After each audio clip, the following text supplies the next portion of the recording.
Halo para sahabat, ketemu lagi kita dalam channel Panggung Cerita.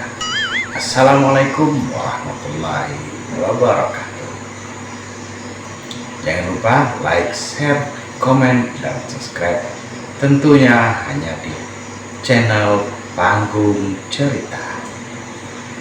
Kali ini saya akan menceritakan tentang dongeng rakyat Aceh, Ahmad Rang Menyang.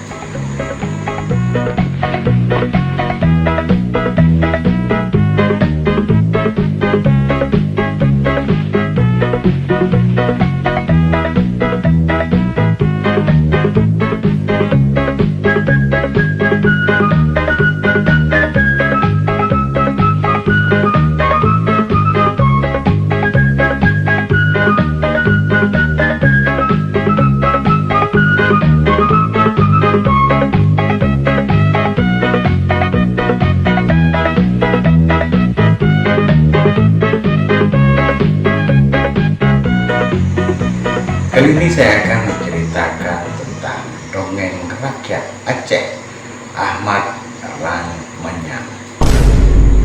Tersebutlah sebuah desa yang berada di sekitar Krueng, Sungai Saungan. Desa yang menyimpan ribuan misteri dan cerita yang menjadi teladan dan hidup. Cerita yang harus dikenal oleh masyarakat di sana dan diceritakan kepada masyarakat lainnya juga. Desa yang berjejer rumah-rumah gubuk di sepanjang jalan. Dalam desa ini terkenal dengan seorang pemuda yang tampan, bijak, pandai, rajin, dan berbakti kepada orang tua. Ahmad atau Ahmad Rang Menyang itulah nama pemuda yang mulai menginjak usia remaja. Remaja yang biasa disapa Ahmad ini menyibukkan diri dalam kesehariannya sebagai buruh tani di desa. Hanya menamatkan pendidikan dasar di desa seberang. Dia menggali ilmu-ilmu yang terpendam di lingkungannya. Belajar pada alam dan bertanya pada Tuhan. Tidak ada keputusan dalam menjalani hidup, meski terkadang hidup harus makan nasi 2 kali sehari. Baginya itulah rezeki yang sudah ditentukan setelah berusaha dan berdoa. Waktu terus berputar telah membawa Ahmad sebagai pemuda yang sanjung di desa. Pergaulannya yang telah luas mengajari Ahmad untuk hidup lebih mandiri lagi. Apalagi sekarang dia hanya tinggal di sebuah gubuk bambu dengan ibunya yang telah renta.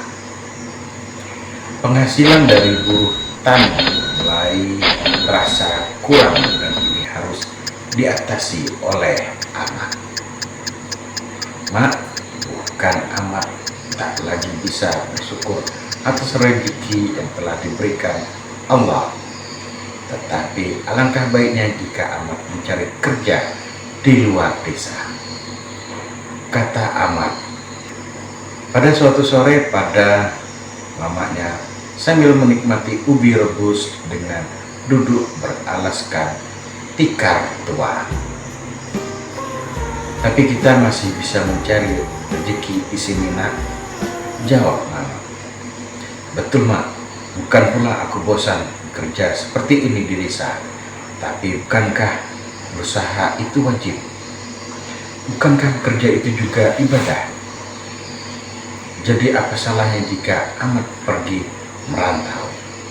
Ahmad berbicara datar sambil menyandarkan kepalanya ke lutut mamanya dan melukiskan dekatnya 2 insan ini dalam kemanjaan ibu dan anak. Sambil membelai lembut rambut ikal di kepala Ahmad dan memandang dalam-dalam ke anaknya.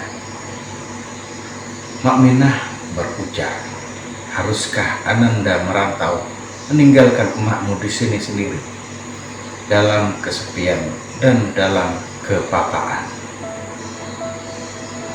Amat tersentak dengan kata-kata yang keluar dari bibir perempuan yang telah mengusap lengan legamnya itu. "Mak, bukannya aku bermaksud," kata Amat. "Anak mana yang tega meninggalkan ibunya jika bepergian itu tidak mendesak dan untuk kepentingan emaknya juga? Mak, Amat merantau untuk membahagiakan emak, untuk hidup seperti hidup orang lain, bahagia dunia akhirat, seakan hendak bersimpuh dengan meneteskan air mata." Ketulusan Amat berujar dengan terbata-bata, takut hati emaknya sedih. Setelah mengobrol cukup lama, akhirnya Makminah tidak bisa menahan lagi keinginan anaknya satu-satunya dan penyangga hidupnya selama ini. Tempat ia bercerita dan menyunggingkan senyuman. Hari terus berlalu hingga tibalah saatnya Amat berangkat dengan perlengkapan seadanya. Dia hendak merantau ke negeri seberang, dan perjalanan akan dilalui dengan kapal dari Kreuing Pausangan. Ya, rajinlah beribadah di sana, rajinlah berdoa dengan tegarlah dalam berusaha. Hidup di negeri orang harus membawa bekal ilmu dan akhlak asalmu. Janganlah mereka mengubahmu, tapi tularkanlah kebaikan pada mereka, ujar Makminah. Mak akan amat ingat pesan Mak sebagai pendamping dalam bekerja. Amat hanya akan pergi beberapa tahun dan akan kembali untuk bersama Emak. Jaga diri Emak baik-baik. Mereka saling melemparkan kata-kata perpisahan hingga suara sirene kapal mulai terdengar. Memegang tangan Makminah, memeluk dan mencium kening penuh ronta tua, dan akhirnya berlutut mencium kaki emaknya. Ahmad pamitan dan berangkat merantau. Makminah masih berdiri di dermaga, menatap hilangnya kapal yang telan berlikunya Kreuing Pausangan. Air mata bercucuran hingga inilah pertama mereka berpisah setelah hidup belasan tahun. Ketika hari beranjak senja, Makminah pun melangkahkan kaki-kakinya, bentainya menuju gubuk tua. Kapal terus berlayar menyusuri sungai yang jernih dengan lompatan ikan-ikan di dalamnya. Amat terpesona dengan keindahan panorama sungai dan hutan di sekelilingnya yang rimbun, hijau dan anggun. Kini kapal telah membelah laut menuju negeri seberang, negeri idaman Amat, negeri yang akan mewujudkan cita-citanya. Singkat cerita, akhirnya Amat tiba di negeri seberang dan bekerja pada seorang saudagar kaya. Dia diterima sebagai tukang pikul barang-barang di dermaga.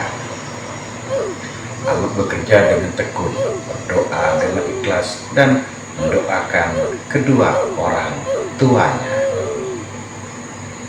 Hari berganti hari, bulan berganti bulan, dan tidak terasa lebih 10 tahun Amat telah hidup di rantau orang. Negeri yang kini telah ditaklukkan dengan ilmu dan nasihat yang pernah diajarkan Makminah. Ahmad telah menjadi orang terpandang di sana, dan kini juga telah menjadi bangsawan setelah mempersunting anak saudagar tempatnya bekerja. Tuan Ahmad kini harus mengurus usaha mertuanya, dan itu sangat menyita waktu. Tidak ada lagi waktu beribadah dan tak membutuhkan lagi berdoa. Semua terkikis, tergores batu kemewahan dan kenikmatan dunia. Kanda, Dinda rindu akan kampung halaman Kanda.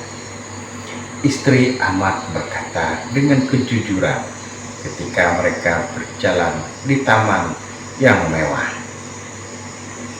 Tapi Kanda sibuk sayang, tidak ada waktu untuk bisa meninggalkan ini semua. Ahmad berkilah.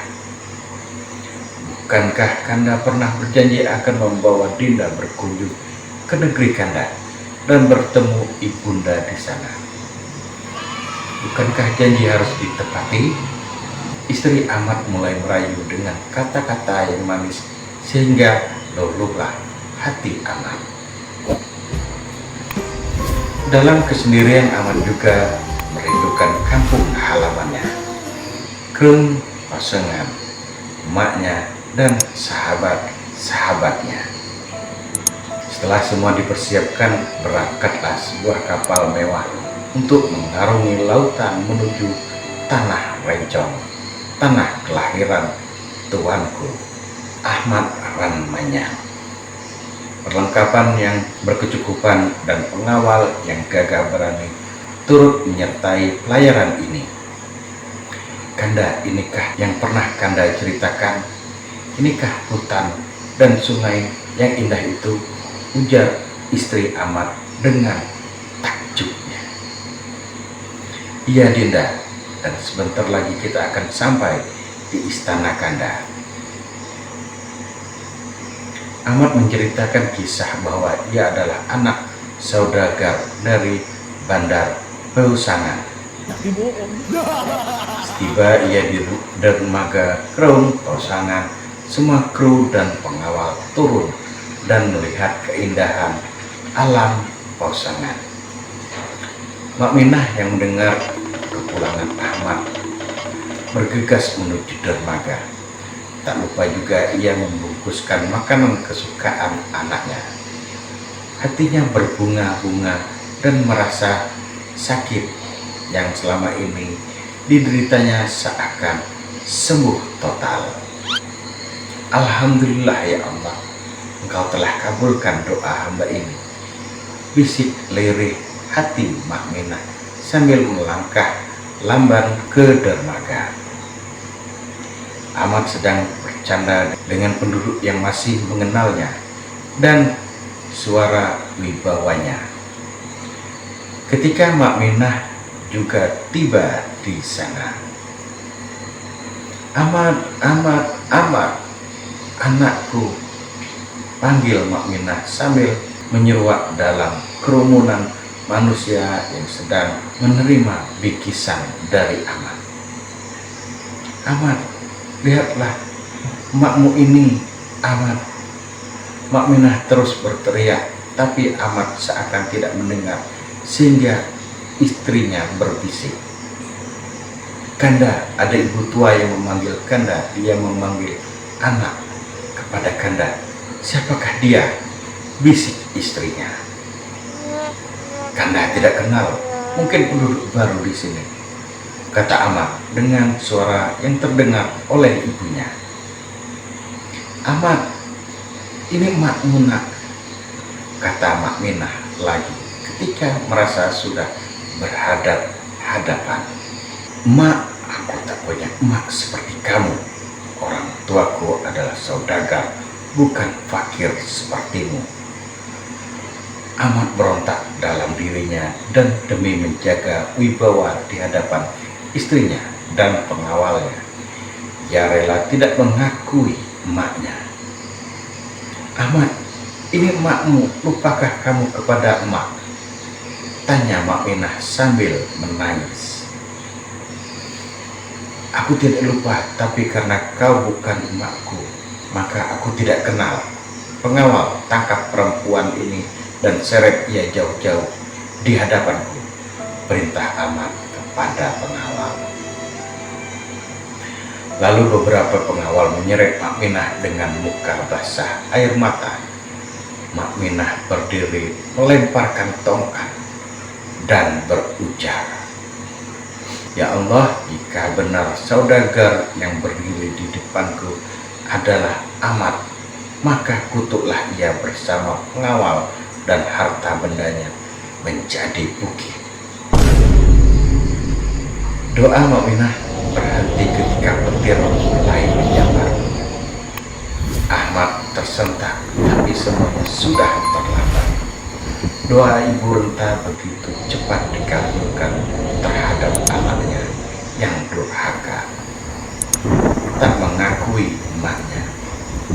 Dalam sekejap, Ahmad dan istrinya, pengawalnya, dan seluruh harta benda termasuk kapalnya berubah dan menyatu menjadi sebuah bukit. Sampai sekarang di desa tersebut masih terlihat sebuah bukit berbentuk kapal yang dinamai Glei Kapal atau Bukit Kapal. Pesan moral dari cerita tersebut adalah jangan pernah durhaka kepada orang tuamu. Sebaiknya selalu dicintai dan dikasihi mereka hingga akhir hayatmu. Wabillahi taufiq wal hidayah. Wassalamualaikum warahmatullahi wabarakatuh. Salam Panggung Cerita.